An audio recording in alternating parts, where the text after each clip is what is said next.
Hello, welcome to Book Club.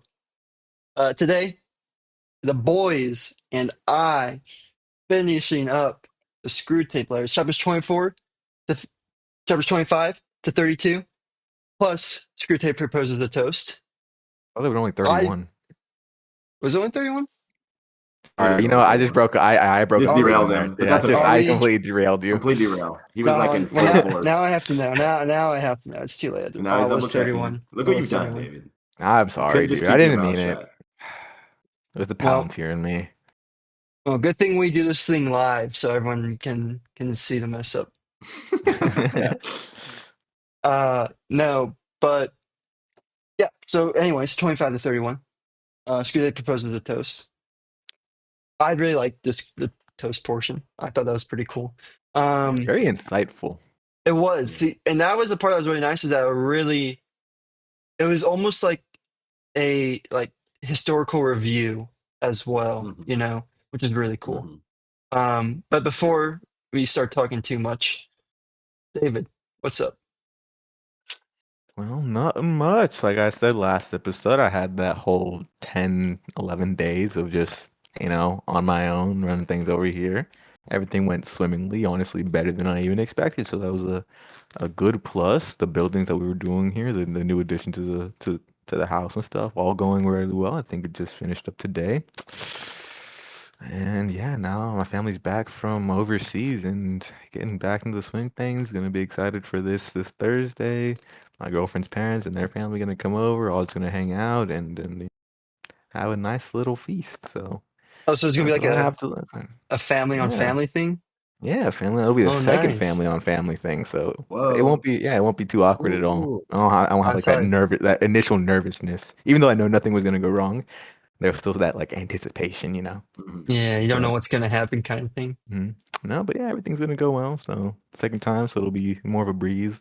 No like awkward Yeah, Was it like conversation meet or Thanksgiving each other something. last for the time? first time, kind of thing. No, it was actually last month. Oh, okay. This is a pretty Yeah. quick follow-up. Yeah. Yeah. It's a real quick follow up. Kind of just fell into place all on its own, so that was kind of nice. But Cool. aside from that, yeah, business as usual. That's how my life is going. I'll throw it to you know what? I'm gonna rebound it to Howie. Yeah, Oh! that's not what's supposed to happen. Boom! That's Yeah. that's against the Whoa! rules, actually. No. You're Whoa! No, we're tag gonna back, kick you tag out back. now. You Rules never said change. no Um, tag backs. Dude, not even my Palantir saw that. That's crazy. all right. Let me. I, you threw me for a loop. Derailing. So Yeah. Double derail. Shocking. This is things have pretty nuts. much been the same for me. Super working a lot, super busy. Um, but I'm seeing like the thing that's nice now is that we're seeing the end. There's a light at the tunnel finally. So Love to hear it. it's a lot less stressful, which is nice. But still having to work a bit, still having to work a lot. But But the roadmap is clear now. we're starting to feel like there's an end. You know, so that's good. So we're doing well on that front. Other than that, Nicole and I actually just went right before this. We went and got groceries for Thanksgiving, so we're pretty excited. Ooh. About that we got like a lot, so we have leftovers for a while. Um, Nice. yeah, that was nice. And then yeah, so I mean, other than that, Nicole and I were gonna have a little Thanksgiving here Thursday. We are also going to be going to um my friend and also I guess our brother-in-law now. Um, he has a surprise birthday party tomorrow that we will be going to. So Oh, that'll be cool. nice. Yeah, they just got a house actually, him and his wife. They just got a house and Whoa. she's throwing it Whoa. for him. So it'll be nice to go there. Dean will be there, Seth. So that'd be cool to see him Dope. too. Tell him I said hi. I will. But yeah, so a couple of things coming up this week. So friends and family, nice little festivities. So it'll be fun. Be good. Seth. Booyah. Last week, I traveled for work to the illustrious city of Gary, Indiana. If you know anything about Gary. Gary, It's not Tell a me about great Gary. place to be. It's not a good place to be. It's No? one of those places where like you definitely should not stop your car for any reason other than you're at a stoplight and you're back at the hotel. There's a good brewery there though. So that sucked. But you know, I guess it was cool to travel, get more points on my United. Dude, half of our audience is in Gary, Indiana. Yeah, everyone's And gonna be you so just And angry I at hope they you. stop watching. Everyone's gonna be so angry. It's a good thing we have your license plate online and your home Oh address. no! Oh no! The next time you're driving to Gary, Yeah, you be careful. You watch yourself, all right? Better watch out. What were you and Gary for like a business thing? Yeah, Business trip? all week working in a coal crushing plant, which is That sounds terrible. it was awful. It was not fun. This was not a fun work trip. I am very much looking forward to the holiday. I need it badly. And I'm also doing some family on family action, but it's my first time, so I'm definitely in the nervous. You know everything's gonna go good, yes, but you feel that, yeah. Yeah. Well, there's just like little things in my head that I'm like, nobody would say this, but like, what if they did? What would I do? You know, like nobody would do this, but if they did, how would how would I react? How do you recover, huh, Seth? Yeah, exactly. Exactly. But it's gonna be fun. I'm super excited. I can't wait to be home. My family. Can't wait to be back in old Tennessee. Miss it a lot. So it's pretty cool. That's what's going on with me. Tell me you like Tennessee more than Houston? Yeah. Yeah, easily. Whoa, Easily. and that's the other half of our audience alienated. Gone. That's But messed up. I'm just excited to see my girl. Excited to see my girlfriend. Excited to see the family. It's gonna be awesome. Woo, woo, woo. Well, I guess by process of elimination, I guess the guy drinking his water. The last but not least. Me? He went last and he still somehow caught off guard. For real. No, I've been chilling. I've been working. Going on my work trip soon in December. Going to Indianapolis, Indiana. Oh, yeah, it's the Not city as fun of as Gary. Indiana. And then I'm doing Thanksgiving in Bryson this year. I'm gonna go see my brother-in-law's family because they like me more, and I respect that. Gang. A game recognizes game. Yep. What can I say? Make sure to tell every single one of them you're on a podcast. Yeah, make sure you Yeah, plug make this sure you like podcast. let them know. Get our viewership up, you know. Actually, now that you mention it, Howie, please mention to Dean that we're all on this podcast as well.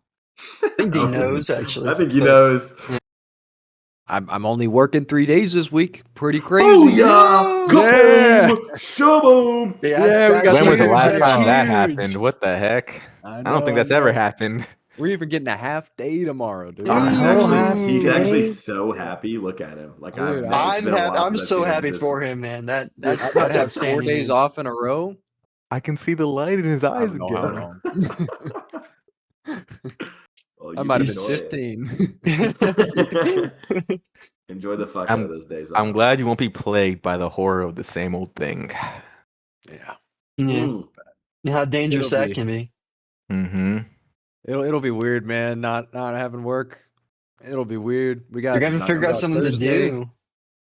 Thursday's paid for. It's a paid holiday, which is really nice. Oh yeah. And they're giving us just Friday off from work, so sadly I have to fill out a pay form for the day that I'm not working, so I can still get paid, but that's okay. You know, it's kind of like requesting time off. Yeah. I'm still having a 4-day weekend. Yeah, that's let's go. That's right there. Yeah. All right. Anywho, that's it. No horror of the same old thing. Another segue. Bam. He's hammering him off. David, he's chomping at the ready bit. for this. Dude, he wants to go. He wants to start talking, man. I want to get into it, man. There was so much. So much novelty. So much. It's still very similar. Again, things keep repeating, and I love that a lot of the lessons or topics that I take away from all our other philosophical books can play into one another, and oftentimes do play into one another very, very regularly with the same old thing. So Um, tell me Yeah, about the go same on. old Yeah, tell thing. me. Tell me. Like, is it a good thing? Is it a bad thing? Like, what? What's the horror of it? Yeah. what's the horror of it? What's the horror of the same old thing? You would What's the say. horror of the same old thing? I guess I that don't really implies it's know, bad. Yeah. guys. Probably Getting, the. I don't know. He just saw it capitalized and like brought it up. He's like, "Oh, this is Yeah, gonna be no. banger! I can't wait to just mention it as a segue, and then everyone Surely start someone else talking will about talk it." about it. And I was hoping somebody else would would pick up that rebound and alley oop it for me, but I guess not. I was just Then you I was brought up gonna the be segue topic. guy for here. It felt like you were like ready to start this. I Oh mean, you my bring up the gosh, topic. Sounds This is like you're like the one who wants to talk, right? this is English English. class. Yep. You haven't read the book, like professional right here. Yeah. It's No, like no, you just I getting I asked can questions. You're guarantee like, oh shoot. I've read the book. I even read the end this time. No Mrs. Oh, Sisyphus up in here. I made not sure this to read time. through the book. You learned I the came lesson once. prepared. Oh man, oh my cheeks. That was tough. That was But All tough. right. actually, okay. But speaking seriously, there was one thing, okay, kind of bringing up the whole thing, horror of the same old thing. It's a topic that's very often been we've talked about it, being too content and then yearning for other stuff. But something that I found extremely interesting that did catch my eye in this first chapter was what he said at the very end about the future and making humans think of it. What did he say? Making humans think of it as a promised land which favored heroes attained. Something like that. Yeah. Not as something which everyone reaches at the rate of 60 minutes an hour, whatever he does, whoever he is. And yeah, that was something that definitely caught my eye within this chapter. Something that was the big thing that caught my eye within this chapter. Because in this society that we live in this capitalistic society that we live in, one could say that indefinite growth is very much instilled into us. The future will continue to get better and better and better, never unchanged, always unchanged, and continue to grow up to infinite heights. And there's beauty in simplicity and contentment and things just going unchanged that I think can oftentimes be overlooked. Keep things simple, stupid. Stupid. Yeah. But yeah, I think it the I mean it's just like keep things simple. Where people like something, for example, could already be figured out, and the solution for a problem, like you run into the same problem, the solution's already been found, it's already out there. Rather than like trying to like follow that solution, I do think people have a tendency to be like, "Yeah, but what if we did this, or what if we tried this, or something like that," where people just have a tendency to try to move away from like the answer basically. I wonder if it's almost a pride thing, where they try to add, like they're like, "Oh, I want to add my own twist to this," or something like that. But I think that's definitely a tendency, and I think it's for like the same reason, like the same old thing, where it just people feel a need, like where it gets boring and repetitive, right? And so they want to like spice it up a little bit, even if it's wrong, right? And a lot of the stuff, especially in this book, I think probably just like in philosophy in general too, is making sure you follow your principles always, like because your principles aren't changing, right? So that's part of the same thing too, where it's hard to stay following your principles. I think for the same reason, and so I think this kind of like is trying to reinforce the idea of um, staying firm and keeping grounded in following, like staying with the same old thing because it works. It's true. It's the solution.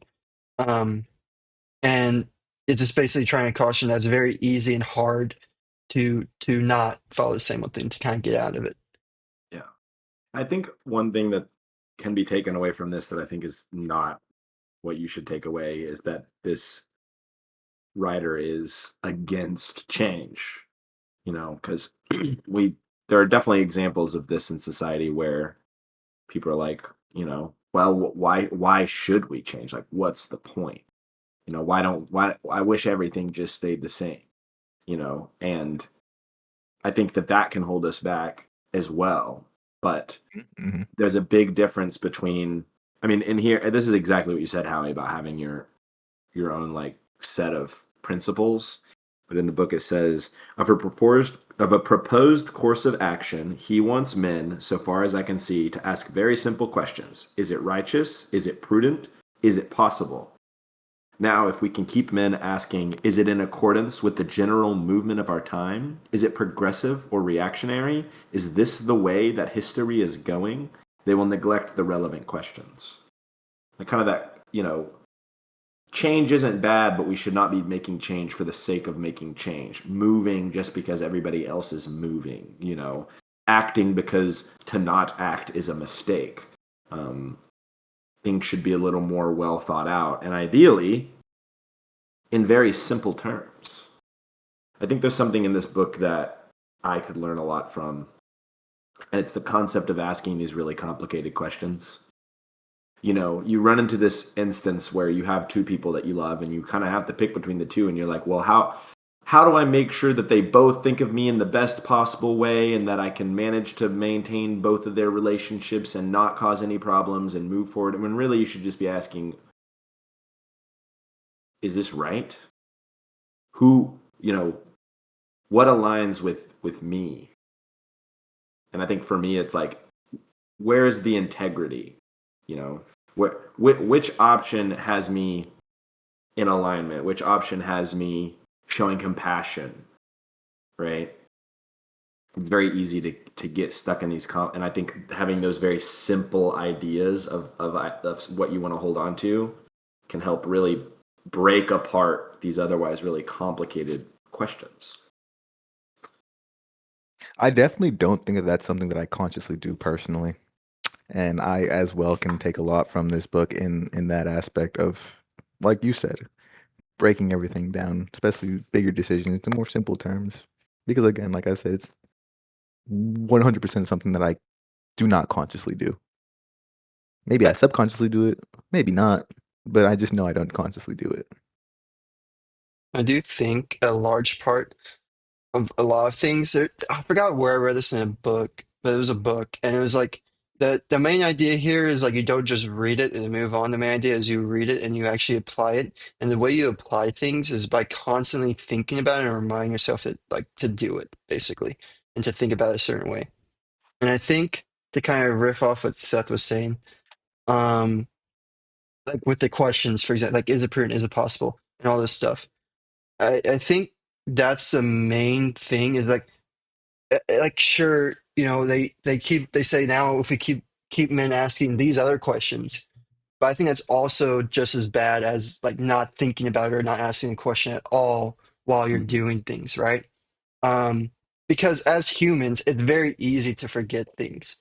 um it's very easy to like be trying to do something one day and the next day you come across like a scenario where you should be applying your thing, you just completely forgot about your thing that you've been trying to apply. So it's very important, I think, to like not get into practice of asking specific questions, but getting into practice of like when you're about to do something to pause and then think for a second, because that doesn't give you the habit of practicing asking your specific question, because that it's easy to forget maybe that. But like the fact of like just taking a second to pause and thinking can it's kind of like forces you to remember, or at least try to remind yourself of the question. It kind of gets you in the habit of at least thinking, right? And if you keep one thing in mind, keep things simple, then you can think about asking simple questions like, does this follow my principles in plot A, B, C, or D, right? um That really much reminds me. It said it in a book we all read, I think, and it was something like, "You learn how to act before you learn how to think." I don't know which book it was. Does that ring a bell with anybody? Oh man. It kind of reminds, I mean, it had to be the meditations, right? I, Like some kind of short line s- banger or something. I really don't remember which book it was, but I think that idea is very much easily applied to what you I just said, think Howie. I think it was Mythosisyphus, Was It it? may but I have can't. been.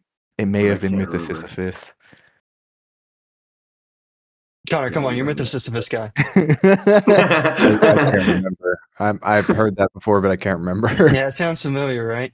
Either Yeah. way, though, Yeah, it that applies. is I profound actually regardless. heard something. So I was listening to a podcast today about like the fall of the Roman Empire, and it was the Of video course. was specifically Yeah. titled Elon Musk doesn't understand how the Roman Empire fell because it was like based Bro, off the of amount of clickbait is crazy.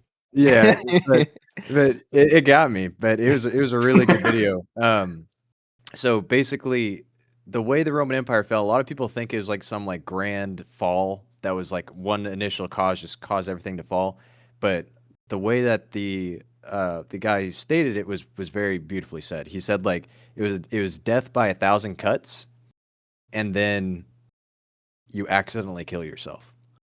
Mm-hmm. So so basically like this kind of leads into like the old ways and that whole discussion because a big issue that Rome had always had was giving a lot of power to provincial governors, and then these provincial governors would get a lot of power, and then they would rebel and try to become, the emperor, right? And a lot of times that's what happened. That's a lot of time that's how an emperor came up.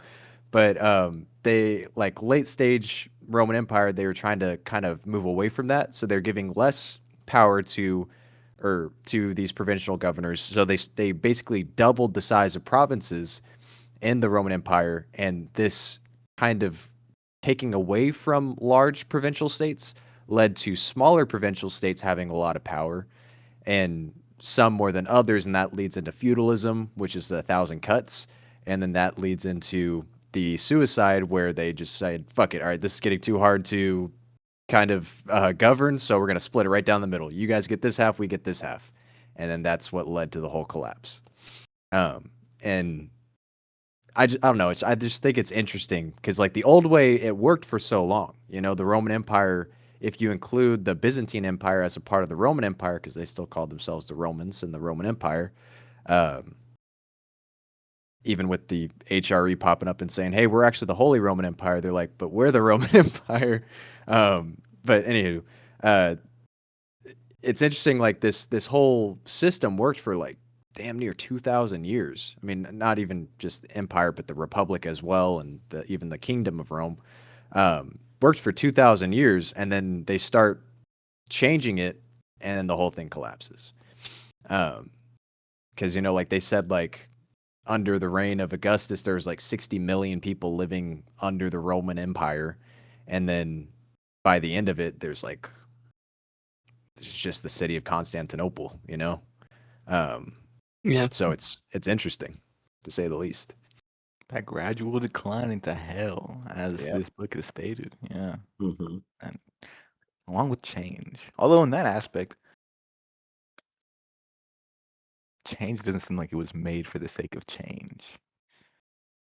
It feels like they were So trying to solve a Well, problem. they yeah, were trying to solve a it's the problem. fact that like emperors keep on killing each other one after the other, right? Yeah, Yeah. they're like, okay, Yeah. this is a problem. We keep on having people come up and try to take power, but I mean, that was going on since all the way from like even in the Republic with like Sola, right? yeah, but Like yeah, that's exactly. That was kind of like the Roman thing to do. So is that a problem? yeah. I mean, It I was mean, it kind of was like working for them, right? I mean, it was working for them. it was working. I mean, they were ruling. I mean, Augustus did it. Fucking everybody did it, man. I Some of the best leaders in Rome did it. not to get on too much on a tangent because I love this Roman stuff, but like um that there's like a theory that like that environment of just like pure betterment or like trying to gain power and all that stuff is what caused all those like great individuals and what caused like great rulers and leaders was because of that. And there's a theory that Well, like this doesn't that because there's no I guess competition in a sense anymore that there's less of those great figures, which I'm not saying it's a bad thing. It's yeah, sounds very Things are familiar. Sounds like we'll get there. yeah. See, that's the thing. Like, I love looking back at Roman history because it is interesting in a lot of ways. But then whenever you start drawing parallels, you're like, fuck, fuck. Hmm. Well, we I love don't drawing really like parallels those. from Roman history. Okay. I love Um, baseless comparisons to times long, long ago. Yeah. all right, Yeah. let's get back to Anywho. this. Anywho, it was wonderful. Um, I could take. I think I wanted to discuss and take away from like this whole change thing. Um, same old thing, and also the fact of like where it's like at the very beginning where it's like Christianity and the crisis, Christianity and this and this and this, or like it tries to add something to it. I think that this like something else you can also take from this is the idea of focus, like on like your specific thing. Basically not trying like if you're completing a goal or like anything, to make sure you have like your undivided attention or like your focus on like I forgot what it was, but I also heard this from I think it might have been a podcast. It was like you should really just have two or three things in your life that you truly like work on and focus on, because then it could give you your best work and you're not your attention is spread out a bunch across a bunch of different places.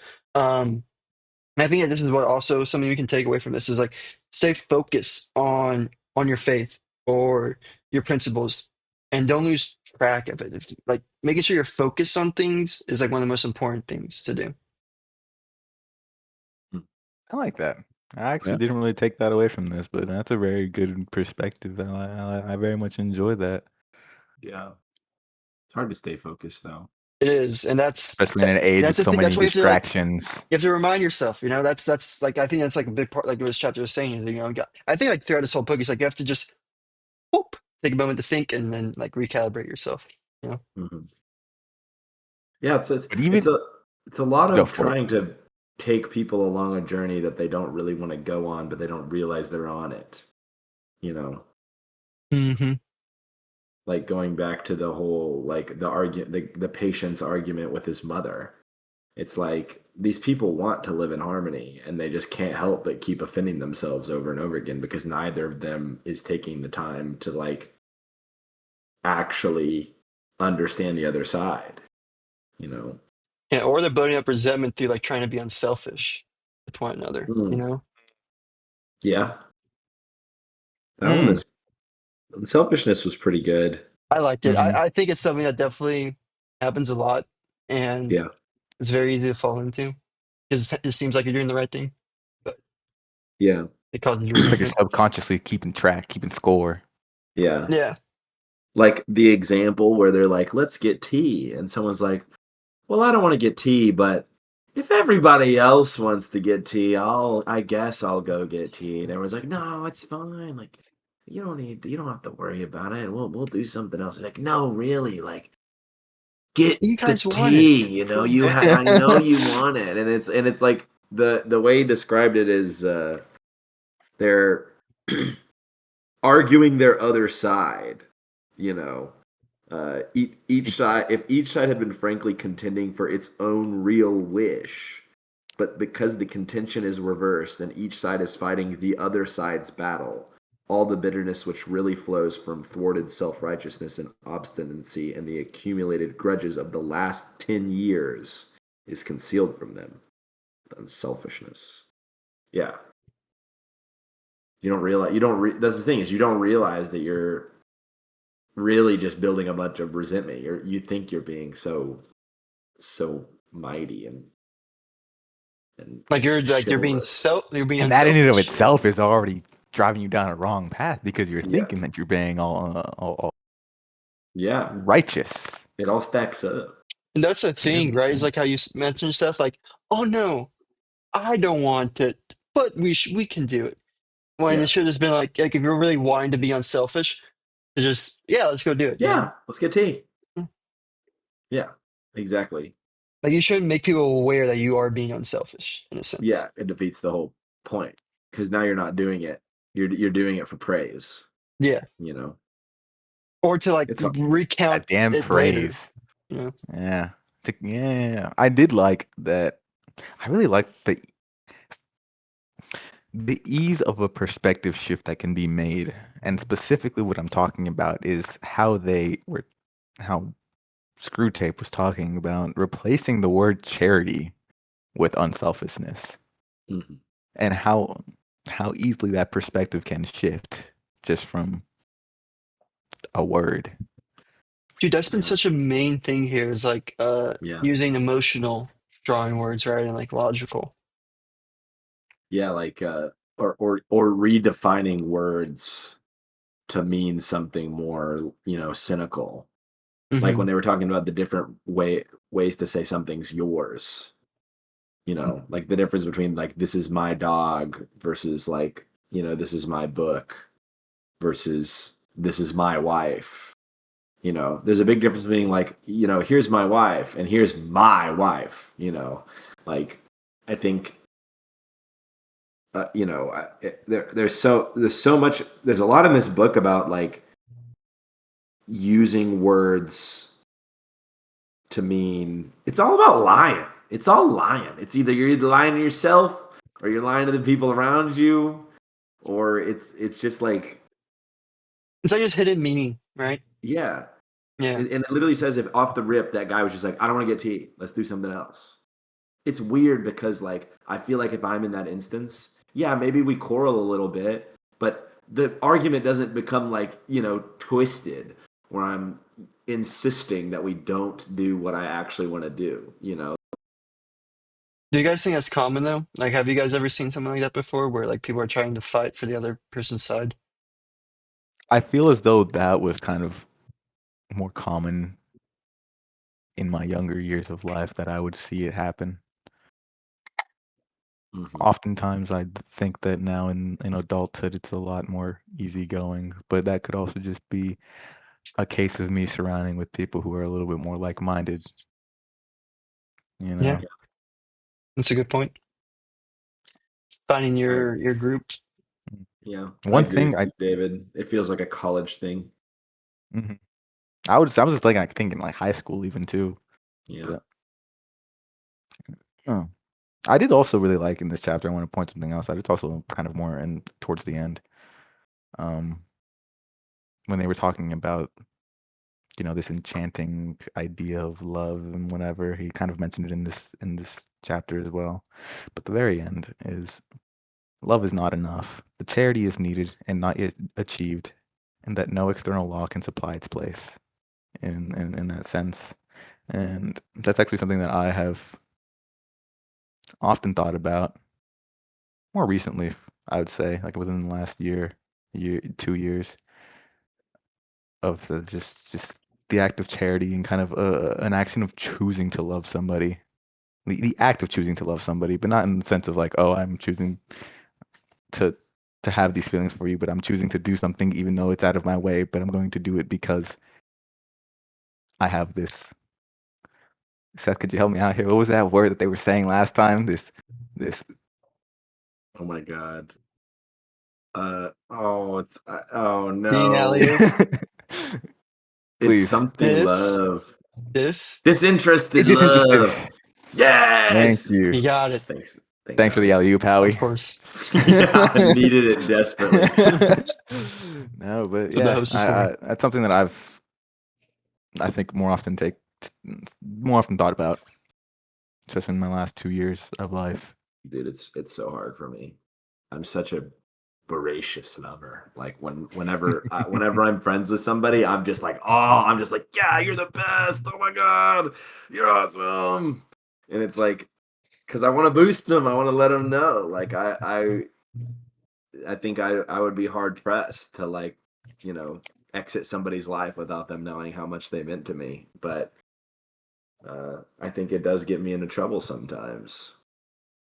Do you Really? think it like puts like it makes you put their like themselves over you basically? Like you put themselves over Not you? even. Honestly, it's more complex than that. Like I think that's how it was eventually, but then I figured that out and I kind of solved that problem. But it's kind of like it's really it's very in line with this unselfishness where it's like there's almost some sort of expectation for what they are to me, and that can put a lot of unfair pressure on people. Uh, and I think that it's like, how do I say this? You love someone and then you give them their all, and then they don't give their all back, and you're like, what the heck? And they're just like, I didn't ask you to do that. You know, you did that of your own volition. And it's not that I don't care about you, but like, whoa, you know what I mean? And I think this is like what you said, David, about how love is not enough. It's like, it's not enough to just you can't be given to people because you love them. You have to give out of the kindness of your heart, and that will tend to be aimed towards the people that you love. But you can't keep score. You just can't. That was something they talked about in a couple chapters before, like the concept of everybody always keeping score. I think it was kind of talked about here in the unselfishness chapter as well. Yeah. Mhm. Yeah. Whereas like people want to seem unselfish that way they can bring up their deeds later in case Mhm. like they Mm-hmm. need or something. Do you Remember when I didn't want to get tea and we got tea anyways? You owe me one, buddy. I want to get coffee now, bud. Seth, you mentioned about how, being kind for the sake of being kind, that stuff rather than keeping count. Um, how do you guys think that relates to kind of like our discussions in the past about, you know, doing good or being kind to people despite like even if they're not kind back or like I'm trying to say, the question kind of trying to ask. Yeah. I think it relates very well with it personally. Um, Kind of all goes back to doing the kindness out of the pure act and not expecting anything, because then it comes with that aspect. And I think I'm answering, or I'm giving you my opinion on your question. Um, but then if you're doing kindness out of the kindness of your heart for somebody who is not going to give it back to you, you weren't even expecting it anyway, so it doesn't really hurt. You're not offended. You're not injured by it, and it's kind of something that you get to move with instead of a blockade in your road that may set you back a little bit with that person. Yeah, I think it definitely solidifies the idea of Mhm. like like they kind of work hand in hand, right? Where like one is you should definitely not, or you should definitely like be kind and helpful, even if they're not going to reciprocate that. And the other one's saying like be kind and helpful, even if you're not going to reciprocate it, but also make sure that you're not doing it for the sole purpose of trying to keep count or bringing it up later, you know? Mhm. And it's almost like a nice follow up to that on kind of like a more specific detail way of like how to follow this principle in a sense, right? Yeah. Because I think it's very easy. And then, like in this book too, like about perspective, like lots of things about perspective. It's very in words. It's very easy to say something and then be like, you'll take it from a different light. Where like, okay, I heard that I should, be kind to people, even if they're not kind back to me, and be like, and I think he mentions it later too, where it's like, okay, I do that now. But now I'm going to like feel good that I'm doing it. Like, oh yeah, I'm better than this Mhm. person. Or no, I'm going to bring this up later. I did this, but so I think this is a very good like detailed description of how to follow that principle. Yeah. And I don't think this is like explicitly said in the book, but I think this kind of idea tracks something later in the book. I can't remember where. It might have been in Screwtape Proposes a Toast, but I promise I won't talk about the whole thing, just a little bit. Um, it's like uh, we have to make sure that they think that the biggest deal is like what's happening in the world at large, so that they forget that the most important thing is actually what's happening in the individuals around them, right? And I think the blueprint I want to kind of use going forward in being kindness for the sake of being kind is like give how you would give to a stranger. I had this moment. I was visiting my sister in college, and we were going into a bar, and it had a $10 cover. It was 11. I mean, well, they said five, and then you get there, and they're like, "Card's actually 11." And it's like, okay, this is annoying, but I'm at the end of the line, so whatever, right? And then one of her friends just didn't go in and was like kind of mad because we all went in. They're like, "I don't want to go in," and it's like this guy just can't really afford the cover. Like he can't really justify that purchase. I've been there. you know. So I just walk down, I pay his cover. I'm chilling. Like I can pay the second cover. It's really no big deal. It's a small thing from me, and it means he gets to hang out with us. It dramatically changes his night, right? That guy will never ever get the opportunity to pay me back. Like it's over. Like that I will probably never see that guy again, you know. And in a weird way, it felt so much better to give to that guy because I knew that he was never going to get the opportunity to pay me back. I actually got to just like enjoy how it felt to bring joy to another human being. So I think the mindset of give how you would give to a stranger, and if you wouldn't give to a stranger, that's a totally different problem that maybe you should look into before you work on this, you know. Um, and I think that if we want to bring it to the greater world and a world where we feel increasingly fractured and divided, I think part of that is because nobody would give to a stranger anymore because they don't want to risk giving to the enemy, you know. And that shouldn't be what's on your mind. You shouldn't be thinking about like, Are they an enemy or not yeah, in the Yeah. first place? yeah, they're just a human and you can help Right. them. Like that should be the end of it. Um, Especially like if it's within your means, like mhm. Yeah, there's no one you're hurt, like you're not hurting yourself, you know? yeah, And I think it's very easy for people to think they're hurting themselves yeah. by giving. And Do then For you, and then me, it. yeah. I'll let you go, Connor. I was just gonna say, for me, like giving to someone is comes pretty easily. Like I don't mind giving out, but the idea of them giving back to me stresses me out, Hmm. and I don't know why. Okay. Yeah, that's kind of interesting. Yeah, Do you, do, What if I Is don't what it if like they a give first? what was that? What if they give first? Does that stress you out? Yes, because then I have to give back. okay? Well, So what maybe I that's okay your yeah problem. mm, yeah this is what yes. I'm gathering is it's a sense of owing. Yeah, Yeah. Do, do, I yeah. just worry that. Well, no, so it doesn't stress me out so much giving back, right? Like it's just like whenever someone gives me, I'm like, okay, well, I'll return the favor, you know. But whenever I give to someone, it stresses me out because I feel like they'll feel the need to return the favor. You know what I mean? Yeah. I I don't think, want them to have to return the favor, you know? do It's you, an Yeah, I'm what trying interesting if to, we just mindset. lived in a world where we didn't have to return the favor? do you think that you think that or stress about that purely for like, you think you do that for like selfish reasons, as in the sense of like, I want to make sure my debt is paid, or I want to make sure that this person is having to pay back their debt. Oh man, but You want to make Wait, sure the I'm trying score to. is settled. yeah, or I think Yeah. this is the or that you were gonna Because add. Or is it a sense of you don't want to burden them with the means of having to give back to you?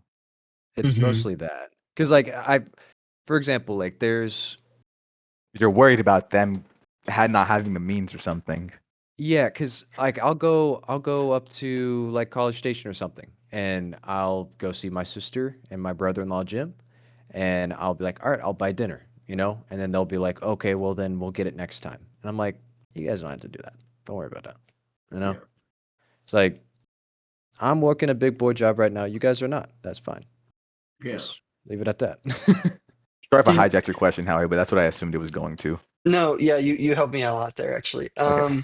I think so. To kind of follow that up is, I feel like this is something like a situation where, like, okay, so it sounds like to me you're putting like a transaction on it almost, right? Yeah, I guess so. Would you think, like, if you brought out this perspective of, kind of like I think what this book's trying to say of, just doing a kind act for the sake of a kind act, and then also to follow that up, if you also put in a perspective of like, it kind of like the unselfish thing, right? Where it's like, oh no, you don't do that. Like, trust me, I'm okay, and that kind of stuff. Where, and like the thing that I was gonna bring this up, but just didn't find the opportunity.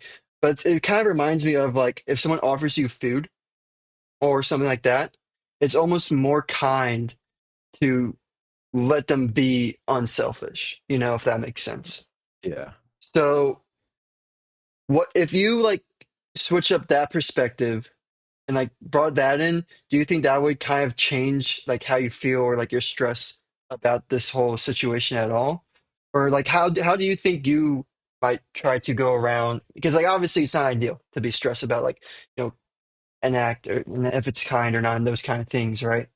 So like what do Yeah. you think? Like I don't know, what do you think about that situation? I think you're right. I think you're right. I think it would be better just to not even I guess complain about it. Just be like, oh, okay, well, yeah, I appreciate it. Yeah.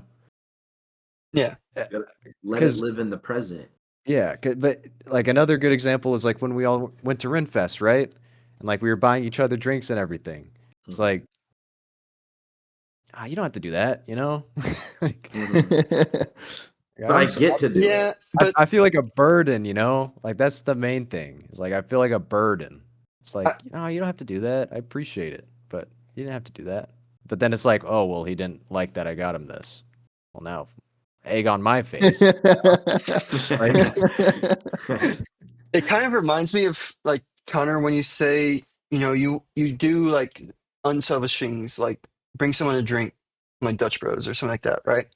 And you're worried about being like you being like you're doing it for selfish reasons, right? I think it's important to try to take yourself out of it in the sense of like it's just someone doing a kind act for the sake of doing a kind act, and there's nothing else that's added on top of it. You know, no one owes anyone anything. I think I'm not saying everyone does this. Clearly not. So this book is saying people don't do this. But I think you have to assume and also take it from your own part that a kind act is just being done for the sake of it being kind, not because someone expects you to pay them back for it, or because they think you owe them something, or because they think you're a burden. And I think that this is also something that's common in today's world and might actually affect things. And it's the fact that like people think there might be like another reason behind someone being nice or kind, right? And I think it's very important to try to just like even if it's not true, but to just assume that they're doing it for the sake of being kind, nothing else. And you know what? If you want to be kind back, you don't want to do a kind thing, then that's that. That's all it is. You just want to do something kind, you know? Authenticity is a lot more scarce, I would say, nowadays. So it makes sense why people are often thinking there might be a behind the scenes reason. But Yeah. this yeah, also kind of just strikes me, what you just said, how it strikes me as to what y'all said earlier. When you said take yourself out of the situation and just look at it as like a surface level. Just keep it simple, Keep it stupid. simple. You know, yeah, Because and that's a dangerous, I think that's a dangerous process, is like the overthinking, yeah, right? yeah. I overthink all the time. it's very It's easy. hard. I mean, It they've is. been No, I'm given many reasons to hmm do it. Like it's the true shoot, I do sad. that. Yeah, I think the all of us do true it.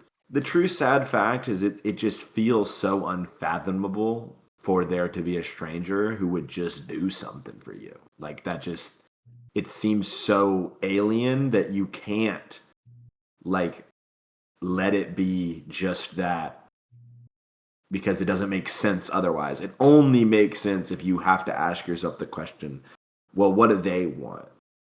What do they get out of this? And I unfortunately I wish the answer was, the little warm feeling inside you get when you do something nice for somebody.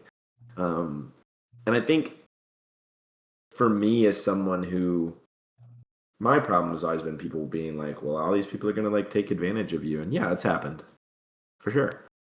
And plenty of people have taken advantage of me. I'm still trying to be a kind person, and that's just like the reality of the situation. Those people aren't my friends anymore, you know? Um, but I'm really happy to say that I have quite a few relationships in my life now where I don't even know the score, you know? And that's dope. But you only get there. Somebody has to be the first guy. Somebody's got to be the first guy and go, all right, I'm gonna be nice. And it's just because it's being nice. Hmm.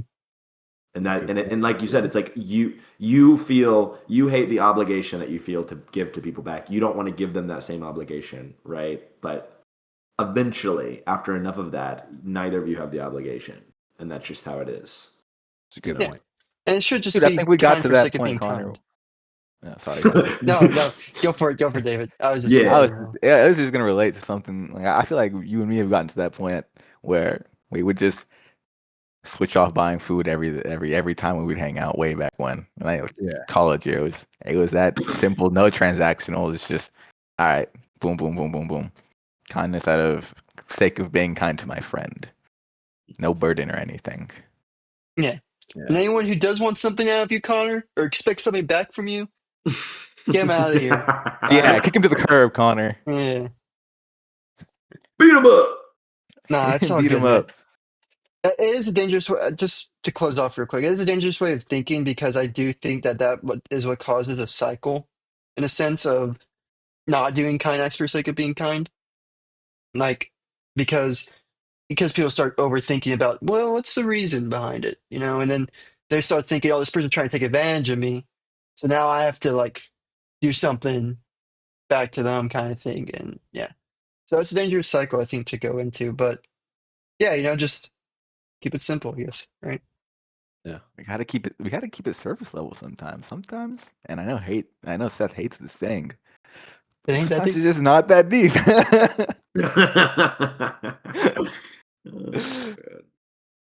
or it With that shouldn't be being that deep said, in It's this right case. though. yeah. Mm. With that being said, I would like to move to chapter 27 because there were talks about the scholar point of view and the scholar way of thinking of things. And I Yeah, kind of wanted to get y'all's opinion on that because part of me, okay, maybe this was just a dumb thought that I was overthinking, but part of me did kind of feel a little, I guess, called out by that with the whole everything that we've been doing in book talk. And that may have been like a very far-fetched situation of, really yeah.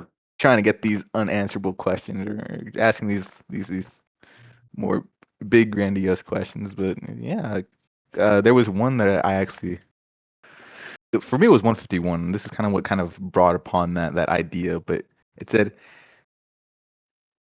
in regard to regard the ancient writer as a possible source of knowledge, to anticipate that what he said could possibly modify your thoughts or your behavior, this would be rejected as unutterably simple-minded. And I thought, is that really a scholar point of view? It's a weird thing to say, Mister Screwtape. I don't Yeah. want to agree with you on that one. I kind of kick it to the curb. I think this is one of the things we actually do a pretty good job at, honestly. Like the the Please quell my perspective, thoughts. yeah, the perspective of like, ah, but I can't believe what he said. He was a Roman emperor. I can't believe what he said. He wrote this book 5,000 years ago. I can't trust him. He's French. Like there's it's I think we do a pretty good job of reading a book that was written before an iota of a thought of our great grandparents was even in anyone's brain, uh, and letting it kind of shape the way we move forward. Um, I think like he says, where learning makes a free commerce between the ages, there's always the danger that the characteristic errors of one may be corrected by the characteristic truths of another. Um, and I like that because it's true. You know, the whole point of studying all these things is not to gawk at them as if they're stories and be like, of course he said that. He was doing this, and I know all about his life. He didn't even know all this when he wrote it, you know. But actually look at like these words are truths from a human, and they've done the hard part of putting them out there. And now I get to do the easy part of just ingesting the information that they've put out there for me, you know. And it's not all valuable, but to just ignore it all because it's in the past, I think you're going to miss out on a lot of lessons, you know? Yeah, and I think the other, like almost like an opposite end, um, is like on bottom page 150 where it says The historical point of view, put briefly, means that when a learned man is presented with any statement in an ancient author, the one question he never asks is whether it is true. So like the almost the opposite end, where you're not like completely ignoring it because just some guy, but you're taking all of it to be fact because it is some guy. And Mm, and so mm, that's also dangerous. It's like two extremes, It's like mhm. how in everything there's like these extremes, and like both extremes are bad. It's the moderation that's good. Um it's so like yeah, it's right here where it's like, don't take everything I say for a fact, and which is I think some hard part because I think people tend to just read something and just read it and don't like think about what they're reading, right? Oh, it's so Um hard nowadays, though, too. yeah. And I Yeah. think I think that's one of the issues of the people. Like kind of, I think I mentioned this before, where people will read something online that only matches their opinion because they just want to be Mhm. validated instead of like trying to see if it's true or like trying to read something for like whatever's true or the truth. And I think it's a very big issue is that people think very little about the stuff they take in, and they never like take a second, like kind of like we were talking about earlier, taking a second to think about it and step back, take yourself out of it, and just think about it. And that is can actually even be more like even if it is true, right? Like you're thinking about, and there are no falsities. It's just like it's something that's the truth. Then now it's even more ingrained in you because you've thought about it, you've resonated with it, you've mulled over it, and you've almost in a way validated that truth to yourself and making it more real for yourself. You know, Mhm. like thinking's such an important part of this stuff. It really Mhm. is. That sort of makes me think to the whole information is food analogy that you told me that you said, Seth, that was Hank Green, that Hank baby. Green was talking about. I actually ended up watching that video not even too Yeah. long ago, and it's really because it's really making me go back to also what you just said, Howie, and then that's why I said it's so hard nowadays because the amount of food that we get to ingest in our Yeah. brain is just immeasurable. There's too much to fact check. Dude. There's too much to just sit there. Like there's a lot. There's so much that it makes it difficult to just sit there for every single thing that you read to actually mull over it. That's unfortunate. That's the unfortunate reality, but it doesn't mean that it's impossible either. Dude, Mhm. I had that moment with actual food today. In our office, we had like all this Halloween candy, and I'm like, man, I had a good day today. Let me go get a little candy. And I look at it, there's a bunch of Kit Kats. And guess what? They're like all different flavors. There's like a marshmallow Kit Kat, like a white chocolate Kit Kat, a cinnamon toast Kit Kat, one that's shaped like Dracula. I just wanted a Kit Kat, bro. Like I don't want to think about which one of these is gonna like satiate my desires the best. The cinnamon toast one was the worst, by the way. Not even close. But it's Unfortunate. like it's the same thing, and it's like I'm sitting here going like how ridiculous it is. I'm literally sitting here contemplating which one of these horrible pieces of sugar I want to put in my body. Like it's like all the decisions are bad. Oh man. I mean, do you guys have any way to like? Do you guys know of any processes to filter out like bad information that comes in, or like any way to search specifically for good information? Throw the fun away. Yes. And that Yeah, would literally no bring fun. us to today's sponsor. Uh, yeah, just try to. I find like a lot of the information I get is through YouTube. I'm not gonna lie. I spend a lot of time listening to YouTube. Um, and the sources that I have accumulated over the years have to have vetted information from what they are talking about. If in their description they don't include like the books that they got all this information from, if they're not like, and this is kind of going back to Roman because it is a lot of Roman stuff I listen to. But if it has just Plenty on there, I'm like, well, I know Plenty was fucking biased as hell. If it has to have like different, historians from that time period, it has to be almost as close to first as possible. Like a first-hand account as possible. Um, so it really is. You have to seek, and then this is the hard part. You have to seek out information that is as close to correct as possible. because a lot of people will again just look for the first article that validates their opinion, and they'll be content with that. I don't like that. I prefer to be looking for the article that is actually vetted and has sourced information that is correct, or that is at least believed to be correct by a group of people that it's their job to know that it's correct. Yeah. So that's the way I do it. I just try to find where I'm getting my information from to make sure that it is a vetted source of information. Look for I like would say that's credibility. yeah, I would say that's the best way, and that kind of it's definitely not a one day fix. You have to your filter for finding real information is built Yeah. up over so much time. Yeah, like this is like 10 years of Uh, YouTube subscriptions that I've been building up. Yeah. Well, yeah, I think that comes by with anything, right? It's something that really you have to put forth the effort to build it over time because that's only going to get harder to filter through it. I think another thing that's been helpful for me is like, when you get home from work, maybe you don't work. when you get home, maybe don't leave home. It's dinner time. And Maybe you you have don't to need sit, dinner. Maybe you don't need you dinner. have to sit, yeah, you're right, my bad. It's a time in the day. You're hungry. You have to decide what do I want to eat, and like for me, breakfast. I've decided that one I'm locked in on. Like it's 3 egg omelet, very light seasoning, whole grain oats with maybe a dash of maple syrup, if that, fresh fruit. Like I'm like this.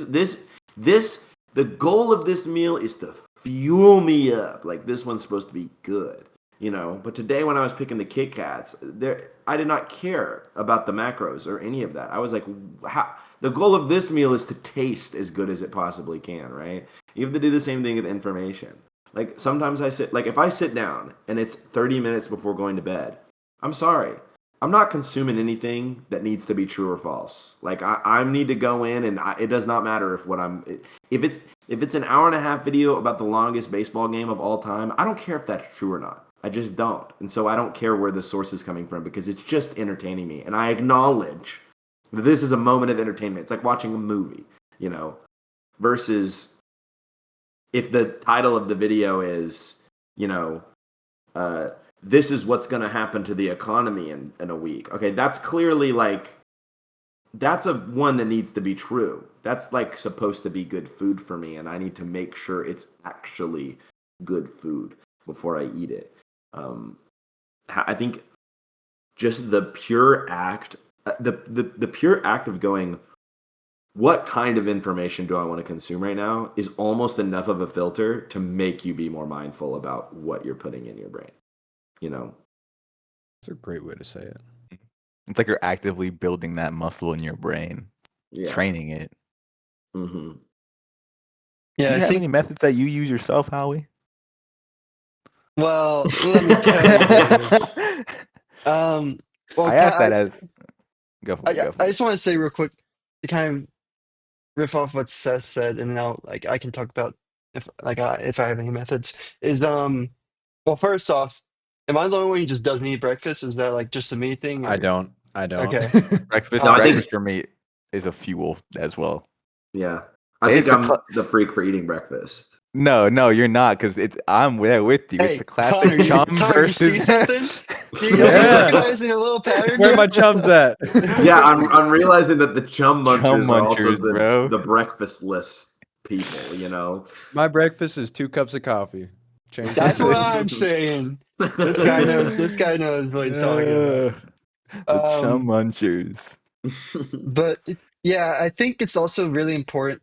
Kind of what Seth said. Go off that is when you're looking at content that you like or that you want to watch, it's important, and like the junk food as well. It's important not to eat too much junk food.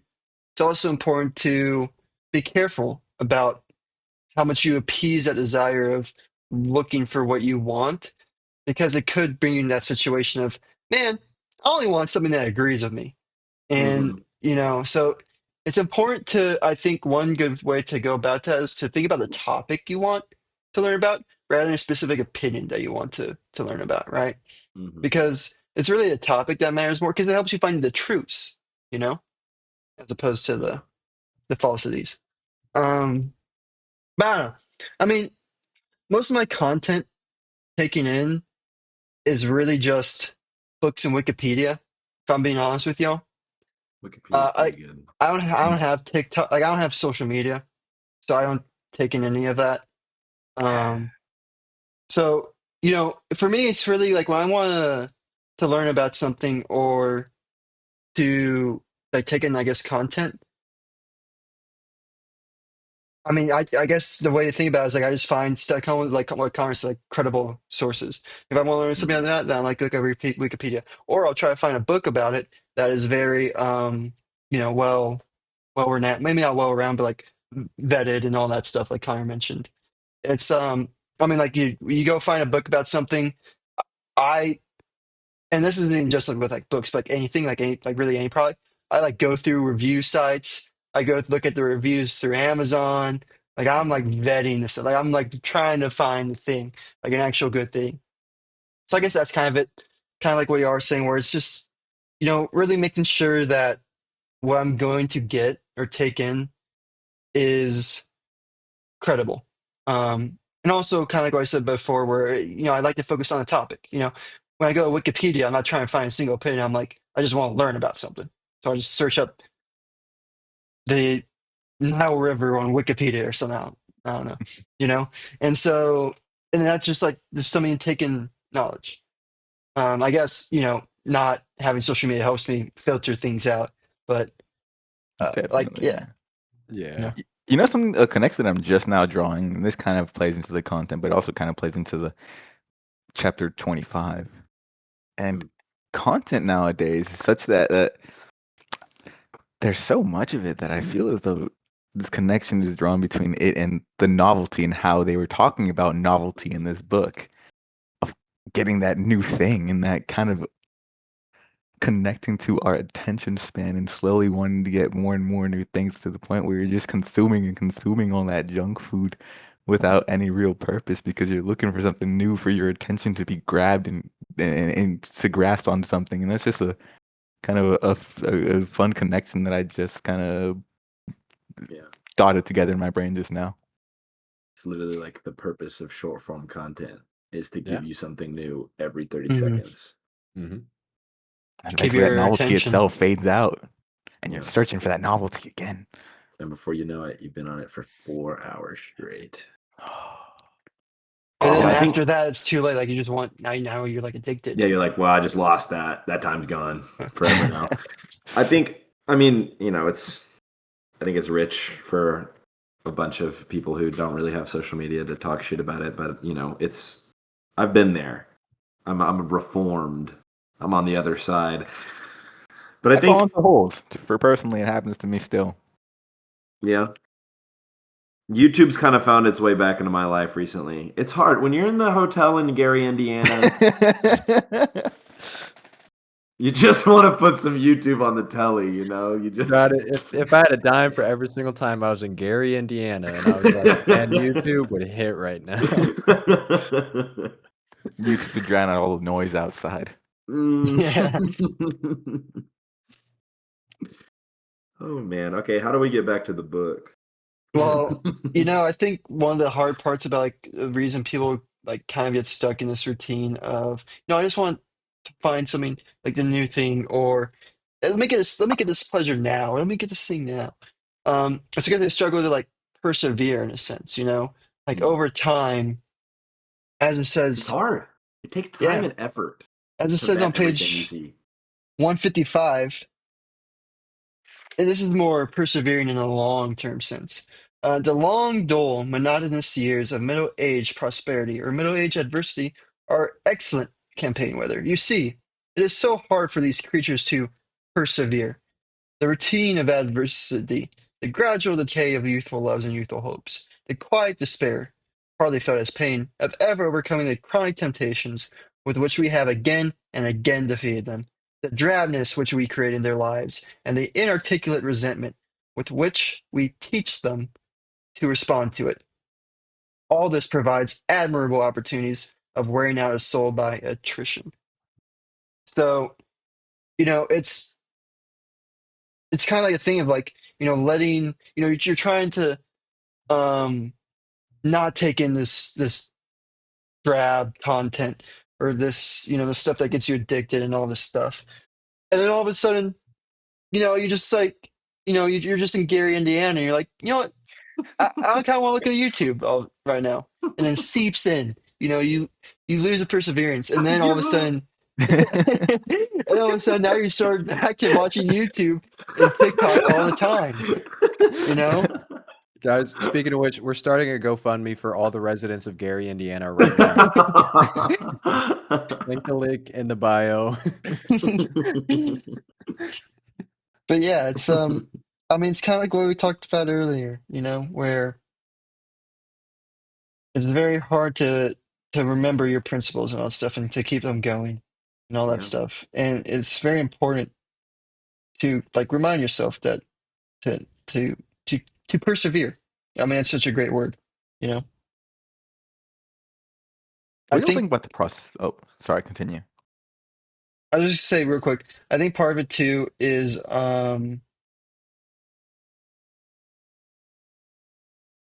people like where it says here the drabness which we create in their lives. I think that part of it is too is like that kind of ties into the same old thing where people get bored. I think it's important to like how people say get a childlike nature of yourself to have like almost be hopeful in a sense or be like just enjoying the present, right? Like enjoying where you're at and all that stuff, and you won't like just be so grateful for like the current moment that you're not feeling drab, you're not feeling bored or things like that to where you fall into these like temptations, I just say. What were you gonna say, David? I was just gonna ask a question. How did y'all feel about the prosperity aspect in this chapter? Prosperity knits a man to the world. What did y'all think about all that? No, dude, the next sentence is the best one, David. He says, prosperity knits a man to the world. He feels that he is finding his place in it, while really it is finding its place in him. Like, wow. Banger. Yeah, Banger. because that's what it Mhm. is. Worldly possessions tie you to the world, right? Um, and I think there's a lot of people who are like, there's a lot of people who have the wrong idea of like what being a visionary is, and they have this concept of creating something that changes everything and then all the money that it'll bring them, when in reality, like, if you really want to change the world, then should you be looking to be rewarded in the way the world rewards people? It's kind of counterintuitive, right? um and I think, it talks about how as you build wealth and you get increasing reputation, uh you know growing pressure of absorbing an agreeable work, you feel really a home in earth. And it says, you will notice that the young are generally less unwilling to die than the middle aged and the old. And I think all of this is kind of like to bring back to the concept of like being at home in the world, Damn. where you eventually kind of just like, you're like, actually, I like the way things are. Why would we move on? I'm so happy right now. I think that Um, might be my favorite fucking line out of this whole book. yeah, it's Yeah. really good. The whole Mhm. I paragraph's amazing. no, It was. I listened to this on audiobook and I might have missed that line. That's fucking awesome. It kind of brings me back to the Tao Te Ching, in that Hmm. sense of accomplishments and taking yourself, which I think it's not even just specifically the Tao Te Ching. We've talked about in meditations too. Taking yourself out of the accomplishment, not basking in it. Kind of what it brought me back to, Yeah. that simplicity in life. Like not being so drowned by like, the accomplishments or everything that's like not being so drowned by like what's how do I phrase this? Like your accomplishments and things, right? Such to the point where that's all you can focus on. Hmm. And it almost blinds you in the sense of what really matters, which again goes back to the kindness and stuff, where it's almost like you put too much focus on power, pride, greed, all those things, like the things that really aren't what you should be focusing on. I think this chapter and the next one kind of like hammer in the idea. It's like for the tempter, the worst thing that could happen is they die, because then the Yeah. game is over. And it's like, if you're comfortable in the world, you don't want to die. If you don't want to die, you don't risk your life for other people, which is extreme. But it's like at the end of the day, like, spoiler alert, they lose. The patient becomes so, loving of his fellow man that they die in an explosion trying to save people. A cat distraction. That was cute cat moment. I thought she was But about to climb on my laptop, bro. I got so scared. um, but it's like, I think, there's the conception that death is like this is the absolute worst thing that could happen to you. I had another moment in college. We were playing this game where it's called worst case scenario. They put 5 cards in front of you, and it's all these horrible things, and you rank them 1 to 5 in order of how bad they are, and then everybody tries to guess what you ranked them. So you like rank them secretly, and then everybody tries to guess based on what they think you would think the worst case scenario is. And there was like a moment where like I picked like my number one worst case scenario is like finding out my family member is like a murderer, and then like the least scenario is like, failing to defuse a bomb. And they're like, why aren't you afraid of the bomb? Like, that's, that you die. And it's like, I would much rather die than live a miserable life. And it's like, dying isn't bad. Living a life of misery and selfishness and pain, that's what's bad. That's what's horrible. And if you let your love of the earth, of like what's around you, of your possessions and your pleasures and your, all that fun earth shit, then you'll hold yourself back from actually changing the lives of the people around you. Doing things that matter. So if only there's like a Yes. book that told us, like, instead of just dying, to live and do something, If only. Hey, I don't know. I'm just saying, I think you would love Tolkien. Tolkien? Tolkien, Tolkien. yeah. Yeah. What's I that? Probably. mean, the whole point of men, right, is they received a blessing, the blessing of death, where like that it Mm. gave their life meaning, right? Mm-hmm. Where like elves are like immortal and all this other stuff they have to live throughout all of time. The good and the bad, men get to live their best life in such a short amount of time, and then they get, you know, the eternal life afterwards of peaceful bliss. Mm-hmm. And the whole bit of the Lord of the Rings is that the darkness, like Sauron and Sauron and like Mordor and Morgoth and all these other things, they corrupted the idea of death for men, and men began to fear death. And it's this, anyways. it's kind of beautiful and poetic in that way. Mm-hmm. But yeah, like death is not something that you should be fearing. It's fearing you should be fearing that you never got to live life. Yeah. Marky Mark So would be happy. Marky Mark would be yeah. a fan of Lord of the Rings. Oh Yeah. yeah. He would I eat think that he's a up. co-writer actually, I want to say.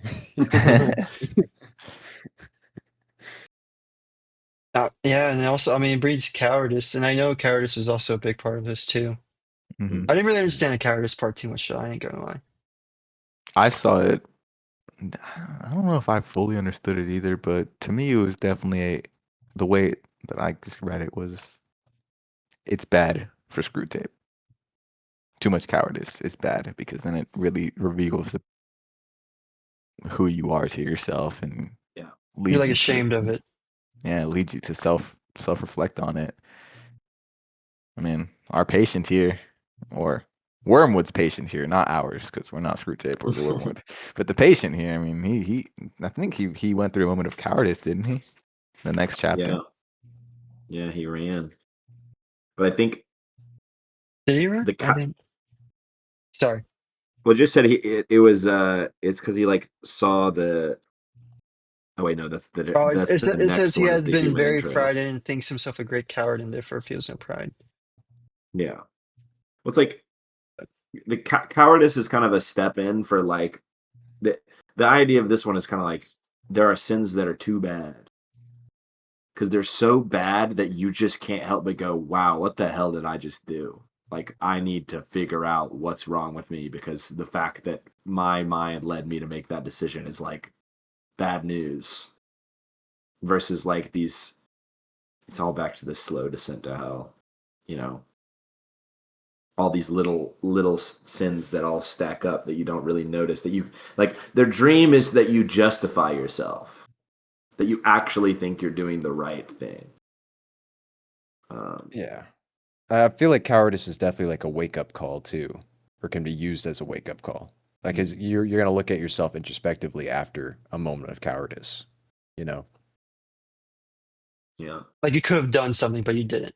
As opposed to, Exactly. I did something and I didn't Like, think I about it too mean, I much. feel like we've all been there where we've been like, man, that girl was hitting on me and I didn't do anything about it, you know?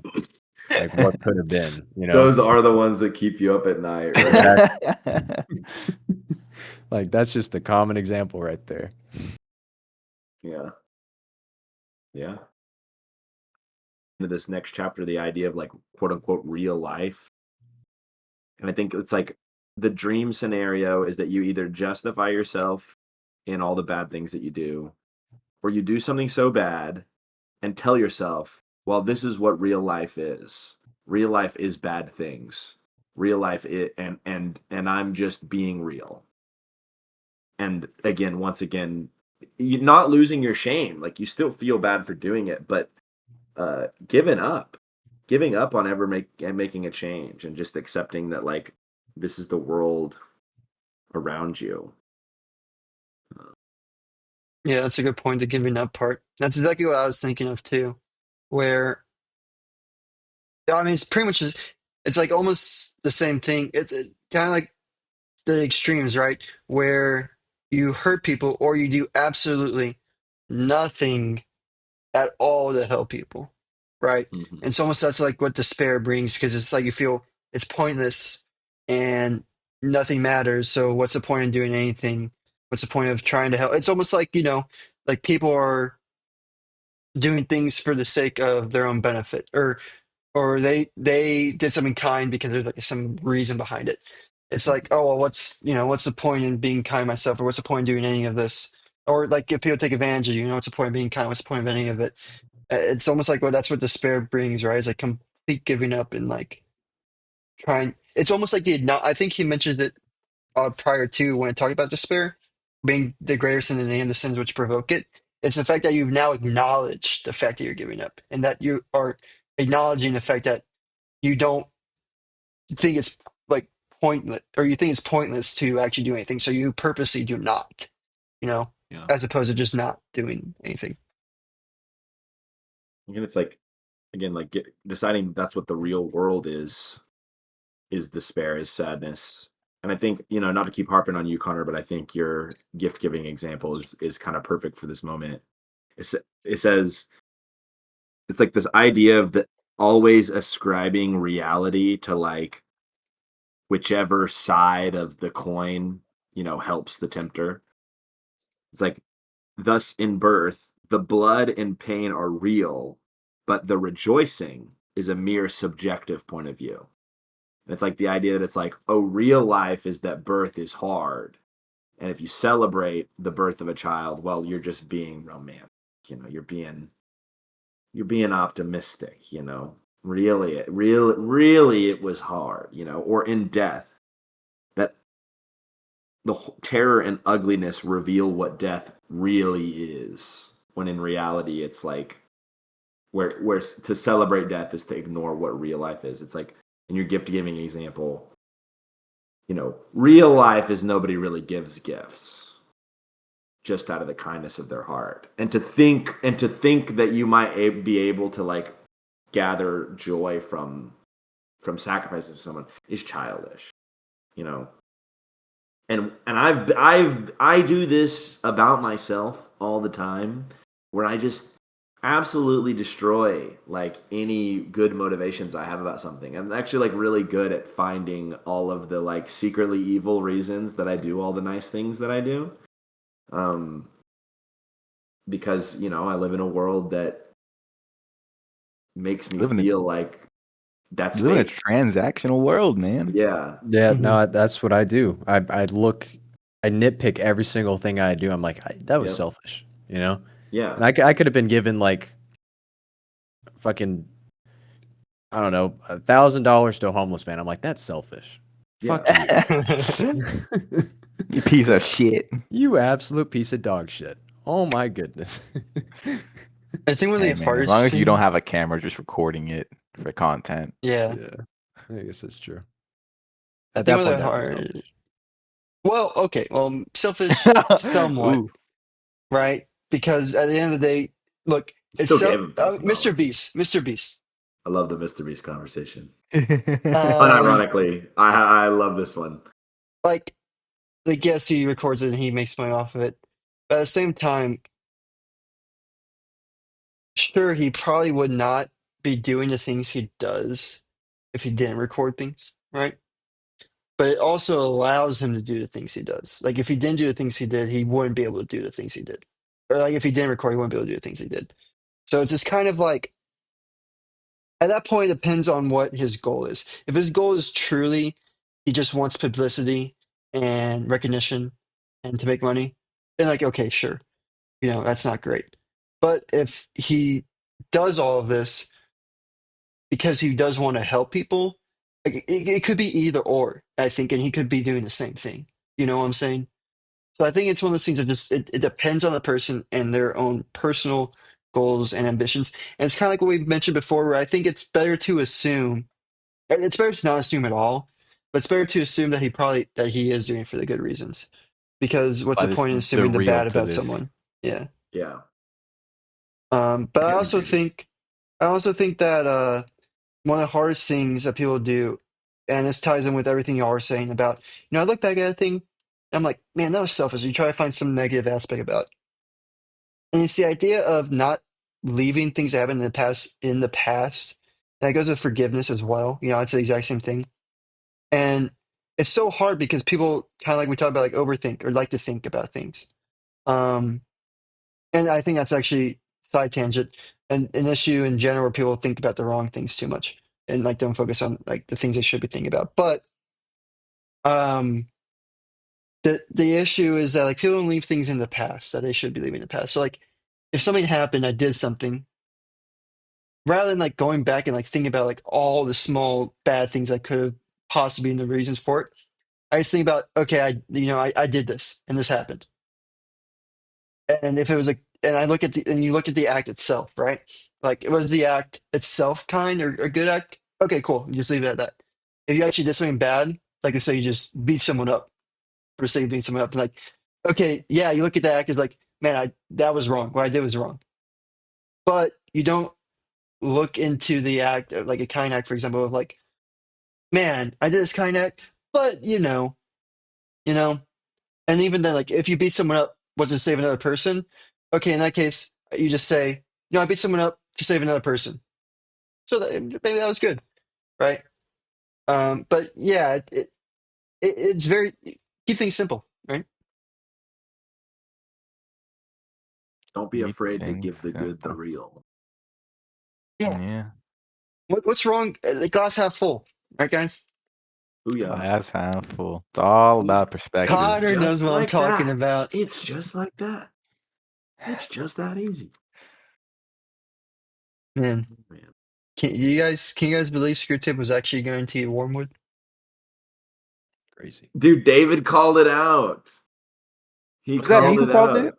Yeah, you were like, I just think he's gonna consume him. The difference is Yep. that I'm the It is. stronger. Yeah, it's that transactional aspect that our the boy screw tape. Yeah, It's That's his it was worldview. right. Can I It was read crazy. this? Yeah, you read Verse it. said. Okay, so it's like very like second paragraph in 31. Or we'll start from the very beginning. My dear, my very dear Wormwood, my pet, my pigsny. How mistakenly now that all is lost you come whimpering to ask me whether the terms of affection in which I address you meant nothing from the beginning. Far from it. Rest assured, my love for you and your love for me are as like as two peas. I have always desired you, as you, pitiful fool, desired me. The difference is I am the stronger. I think they will give you to me now, or a bit of you. Love you? Why, yes. As dainty a morsel as ever I grew fat on. He was playing him from the beginning. Yeah, dude. It's your affectionate uncle. Not because he loves like him, but he loves like It's not because how he's his yummy nephew, he it's is. because Yes. he's his nephew. Yeah, exactly. Spitting, Exactly. spitting. I mean, this whole chapter is just it's He's the just dogging on. reveal. Dude, Yeah, no, he's but just dogging on Wormwood. this chapter was kind of like a very short story bar, Hmm. Yeah. honestly. Defeated, outmaneuvered, fool. Oh man. Hey, hey, guys, in defense of Screwtape, if I told someone in 30 letters how to get this dude, and he still failed, I'd be pretty peeved, you know? Or see, that's what makes me wonder, 30 whole letters. like was Screwtape like giving him actual advice here, or like Or you was he know what I'm just screwing saying? him all Like along? that's Ooh, what I'm trying that's to a good wonder. point. Like That's a good point. because it seems like if he did follow this advice, it would have like he would have had the soul, right? But I mean, something must have like either the guy just straight up like was not listening to Screwtape, or Screwtape was like giving him advice that he knew would lead like Fake Wormwood advice. poorly. Yeah, Wait, but then that would mean that everything we've learned from this book is the inverse. And that would be crazy. that would be Yeah. crazy. That'd be crazy 360. But no, I mean maybe it was like correct advice, but maybe at the wrong times. You know what I'm saying? I don't know. Yeah, it's a little too late. Yeah, I don't know. Yeah. He'd That's correct him cool. after the mistake. Yeah, exactly right. He's like, oh, well, now that you've done this, you should do this. Yeah, As after like it's already happened. you already screwed it up. Yeah. How could you have possibly interpreted this from what I said to you? You know. Yeah. You dumb fuck. Man. Oh man. Well, And Well, that's a good way to before end it. as we start to wind down, we should definitely get into the proposal yeah. Yeah. I mean, This or was in a good one. the toast.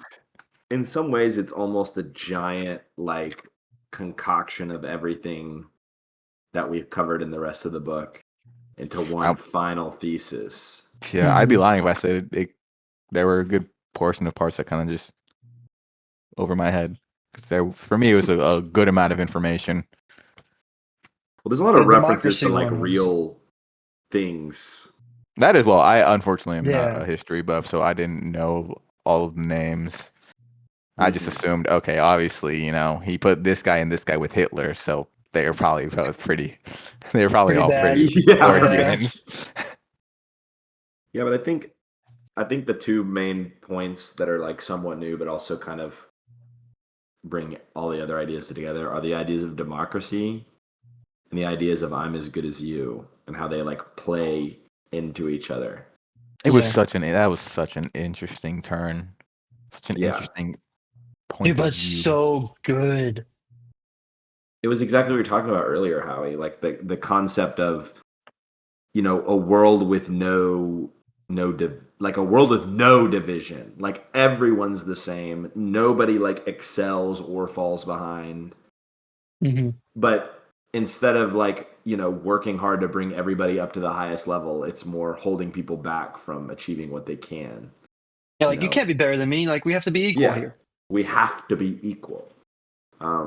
Versus like, oh, this reminds me of he's mentioned the humility earlier in this book, his twisted version of it, but also I think talked about this in the Tao Te Ching, like the concept of like enjoying great works that you create and that you don't, like just being happy that they exist and somebody made them, whether you made them or not. Like that's the opposite side of I'm as good as you, is being like I'm nowhere near that good, I'll never be able to make something, but it exists and it's awesome and I'm glad that I live in a world where somebody was able to do that, you know because it's hard. I think the idea of equality at its simplest is something that just resonates so easily, um, and it's also a scary one to like fight against, right? It's like, oh, you're not for equality? Yeah, it's something that Who's that? sounds good, That's so yeah, right? that's so real. That's such a It's like, no, I'm not not for equality. I'm for yeah. everybody being the best they can Some, possibly be. yeah, it's I'm just for Whatever the so that looks hard like. real. because there's like this baseline, right? And most people are at the baseline, so you have the majority against you, and Hmm. that's what's so hard about it, is Dude, that you have oh my gosh. more people calling you out than not. I have a crazy real world example of this. Is so random. The NFL Player Association, the NFL Player Union, okay, regularly fails to like actually fight for real good rights for their players, like extra bye weeks or larger roster limits, because the vast majority of the members of the union are people who are like third stringers who will only be playing for 2 or 3 years. And so their only like thing that they want is to maximize however much money they make right now. And they don't care if it's harder positions. They don't care if it's like worse conditions. They don't care if the long-term health of the league is not protected, because the vast majority of them are that baseline level, and they're only doing things that are good for the baseline, even if it drags the whole thing like lower, you know. You know what? It also really did y'all ever read that book 1984? Which book I'm Oh talking yeah. about? No, It but I really probably should.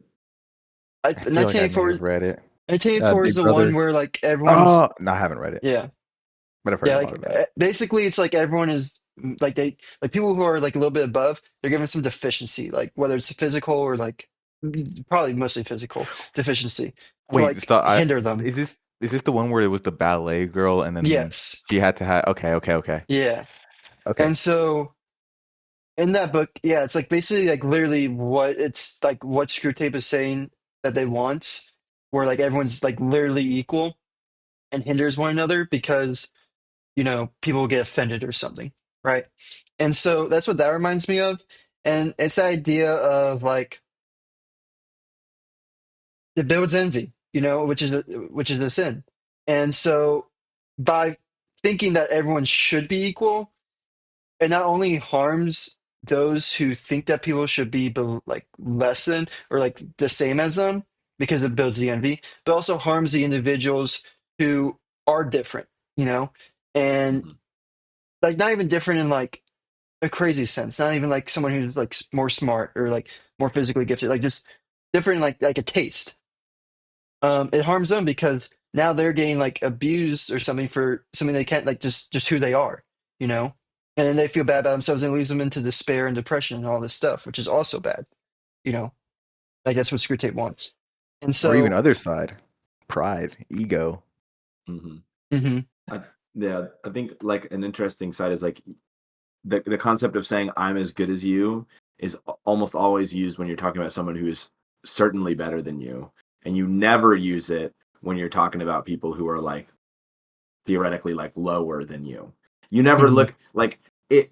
It's funny because it's such a powerful word. It's such a powerful phrase, because think about how humbling it would be to look at a homeless person and go, "I'm as good as you." Like maybe then you might actually see the humanity there, you know. Well, And I didn't even think about it like that. Like you you go the know, opposite direction. yeah. And They so mentioned it like, here. It was mentioned in the book something about the prettier woman doesn't look at the plain woman and think, "Oh, Mhm, I'm as good as you," or mhm. so forth and so on.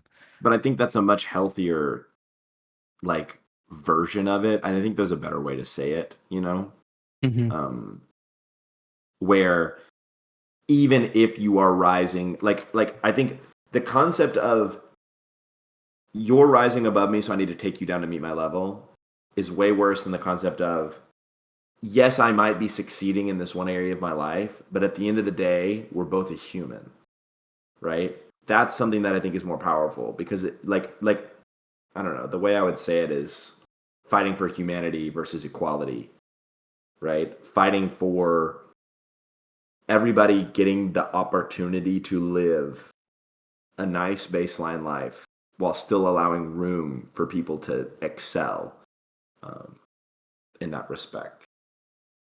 You know what that Because I just I'm think, almost. reminded me of? What are you saying, David? I was gonna say that's making me really think about more about the individualistic aspect and how he was talking about the individual being more that being more important than the entire country because you're not about to taking it. You can't take a whole nation to hell, but you can take the individual mhm, itself. yeah, That's where you get to sway the their actions, their life, their eternal suffering or blissfulness. 1% at a time. That is interesting because I think, you know, the like screw tape, they tend to focus more on like the individual. And I think people tend to focus more on like the global scale, like outside of their own range. And it's very interesting because I know there have also been moments in the book where Screwtape's like, don't like I know this is obvious to us as devils, but make sure that humans don't think that, you know? I Hmm. think that's another part of it that where it's kind of similar where like people tend not to think about the individual, but more on like the outside of the global scope. How they've been saying throughout the book, like the use of a word, right? Um and like democracy too, where they were like, don't let people think about democracy like what it actually means, just let them use the word, right? Hmm. And it's almost like people use the word equal in the sense, but like in a different in the Yeah. incorrect version, where it's like equal as in like physically equal or like financially equal or like just all that stuff, like tastes are Hmm. equal. Whereas no, it should be equal in the sense of everyone's a person Yeah. and we're all just humans. And that's what Yeah. and we're equal in that aspect. And everyone should be treated almost like the same in that regard, right? And I think that's the important distinction right there. The Not. It's true definition of equality. way Yeah, easier said than done, though. Way for Yeah. sure. easier. That's why I gotta take the break and just say, yo, think about this real quick. Yeah. Yeah, take that moment. Um, Man. Overall thoughts on the book? The well, funnest book so yeah, far that we've read personally, and that's what The I think. funnest. the The most funnest. Wow. fun. The most fun book. I think it was definitely the most fun. I think it was definitely something that like spoke like a story and was very like a fun read because it Yeah, made Hmm. it like interesting. entertaining, right? You're not just being explained an idea, you're having to piece together an idea. Yeah. Yeah, From it's like not the spoon fed to narrative. you. Yeah, Yeah. Yeah, it's From pretty the interesting. perspective of the enemy or the devil. Hmm. Yeah, I yeah, enjoyed this a lot more. Even though I put it on here, I'd never read this. I just heard it's good. And also and it I was kind of was. like, let's put something, let's throw some religion in there. But this was way more interesting than I thought it was going to be, way more fun. But I guess it It makes was sense. great. I really enjoyed it. Yeah.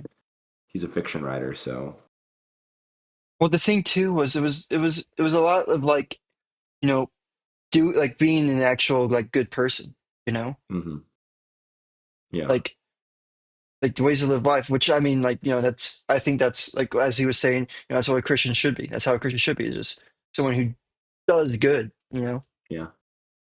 Like the concept of oh man, like so many Christians and I think people in general get too caught up in what is the right way to live life that they forget that they should be trying to figure out what is the good way to live life.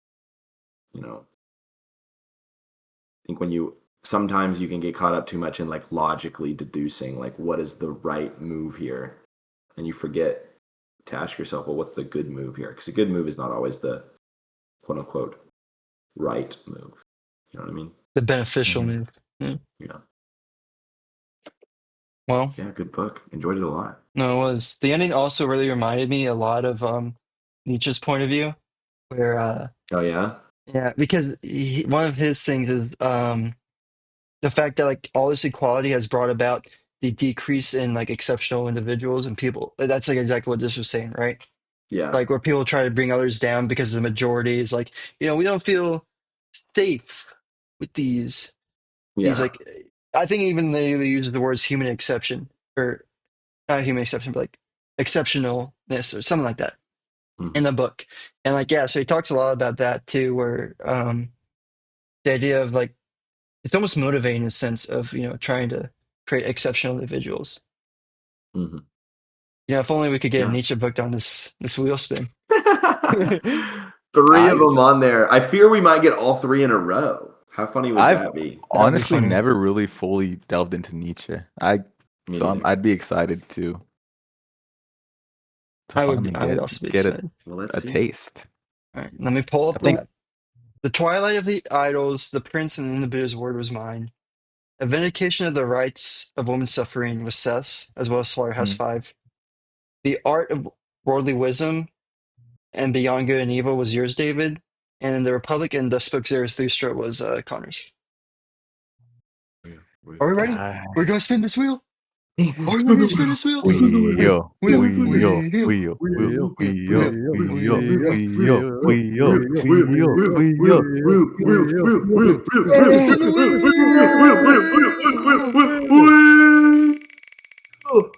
What's it going to be? What's it going to be? Guys, my heart is pumping. My heart is pumping right now. Oh! Oh. Oh! It's Twilight of the book! Idols. Twilight of the Idols. We got a neat. We got it. Got a neat.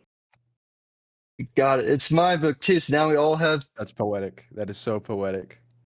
All right, Oh, send man. it in the Discord, boys. Let me see if I Yeah. have this So we one. all get the same one.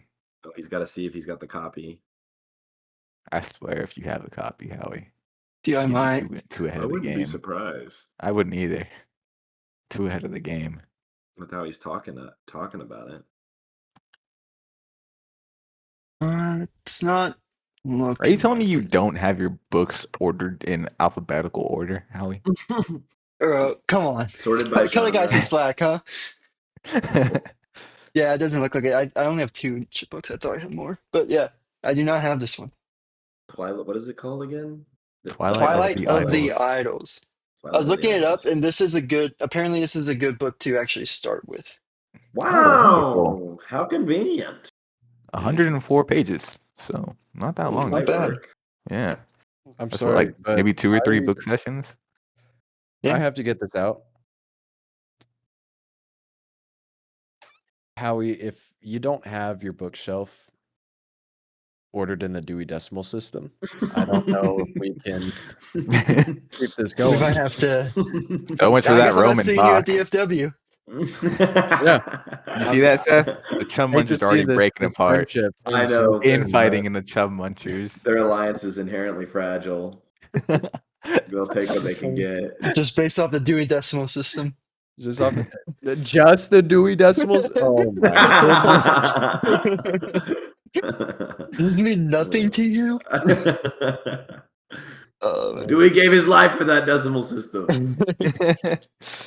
oh boy. All right. So which one do y'all want to do? Which version here? I like this one, the abstract art. The Penguins That is pretty Classic? cool. I think we can go with that one. Put it in the Discord. Penguins Classic Penguin is solid. Classic. That's always good. We need to. And the Antichrist? It's 2 for 1. Why not? Yeah, 2 for 1. All right, we're learning about the Antichrist. 2 for 1. After our book about Christianity. I have a feeling it's not what we Poetic think it is. almost. I have a feeling this is going to be such a hard left turn. I know. I can't wait. So excited. After the what was it, a Christian apologetic? Yeah, we go into. I think we've only been Nietzsche. taking left turns, bro. We went from Marcus Aurelius, the Meditations to Myth of Sisyphus, which was kind of in the same lane, and then a crazy right turn with the Tao Te Ching, and then another like roundabout 180 with the Screwtape Letters. Yeah. Now we're No, that's going good. all the way I'm proud of 180 us. again. I'm proud of us for collecting a rather wide variety of books. God, do I get the hardcover? Shoot. I get the hardcover. Bro, if you don't see this in the Discord right now. I'm trying. Oh, but the hardcover kind of goes hard. I'm not gonna lie. Just good old Nietzsche right there. What? It's good old Nietzsche. Dude, that does look sick. I do That'd like be them. so I do cool like if a good hardcover. All right, I just sent it. Do like I think my I'm gonna get covers the hard. hardcover. Whoa, blinded. I'm probably gonna Dude, go he with really the had hardcover. a Wow. crazy stash. That's a man stash right there. He did have a crazy. Oh, He also now went Dude, crazy. the hardcovers like cost 3 times as much, bro. What do you mean? And Bro, it it's like 19 also- bucks. It ships in 2 to The 3 weeks paperback's from the. only Yeah, it does say it ships into 7. the. It does say it doesn't get here till like December 24th and 2 to 29th. 3 But weeks. Yeah, the paperback gets here tomorrow. I think I'll go with that. I might, yeah. I'll put it in the description when we discuss later because this video will go out after we discuss it, I think. Sounds And so good. that way people can know. Well, great But book yeah, club. Great As conclusion to this always. book. Yeah. it was great. And May everybody have a great holiday week. Yeah, man. And y'all yeah, man, enjoy the happy simple Thanksgiving, times. guys. Happy Yeah. Thanksgiving. Happy Y'all enjoy spending time with Thanksgiving. your friends, your family, and be Express grateful for the moment you gratitude. have. Yeah. I Express just want to say, gratitude. guys, I'm thankful for this. Oh. Oh. I'm gonna cry, Oh. personally. The See, waterworks are already coming Connor, out. if you could give some of that energy to Seth, I think we'd be a lot better here. No. No. He'll melt the site. Don't give it to Seth. He won't be able to survive. Yeah, no, but Oh man. yeah, no, man, guys, this is awesome. I'm so glad we do this. I'm thankful Yes, for Yes. this for sir. So sure. thankful Me for our little too. community here. Yep. Thankful for Yeah, you agreed. guys. May y'all have a All great right. night. Good night. Bye Yeah. Until bye. next Good time, night. brothers. Till next time. Bye. Bye. Deuces. Bye, guys. Thank you for listening to today's book club. If you want to support us, please feel free to leave a rating and review on wherever you get your podcasts. We are on Apple Podcasts or Spotify, so either one of those would be great help. Also, leave a follow. That'd be amazing too. If you're listening or watching on YouTube, please leave some comments, like the video, subscribe. Another way you can help support us is we are Amazon affiliates, which means you'll see in the description wherever you're watching or listening to this podcast on the episode, there will be a link to the book that we are currently covering, or if we spin the wheel to select our next book, you'll also see a link to the next book that we will be covering as well. And these links are to the books the exact same books that we are reading during the podcast. So, if you're going to read the book anyways, it'd be a great help if you could use the link. It's going to be no additional cost to you. And we do get a small uh, percentage of the proceeds. So you get a book, and we also get benefits. It's a win-win, honestly. And even if you don't get, like, even if you don't use the link, I still recommend getting the book. One, because it helps to read what we're reading, so you can kind of have some more context into what we are discussing, as well as having your own book. We're not covering everything in the book on the podcast. That's impossible to do in an hour and a half, and so it allows you to get some really nice information in there that again we just can't cover. And it also allows you to annotate your own book. So, if years down the line, you can kind of come back to the book, kind of remind yourself on the lessons you learned. And, if you reread it again, you can have almost like a conversation with yourself back in time too. It's really an investment to, I think, read and buy books. So again, thank you for listening to Book Club and can't wait to catch you in the next one.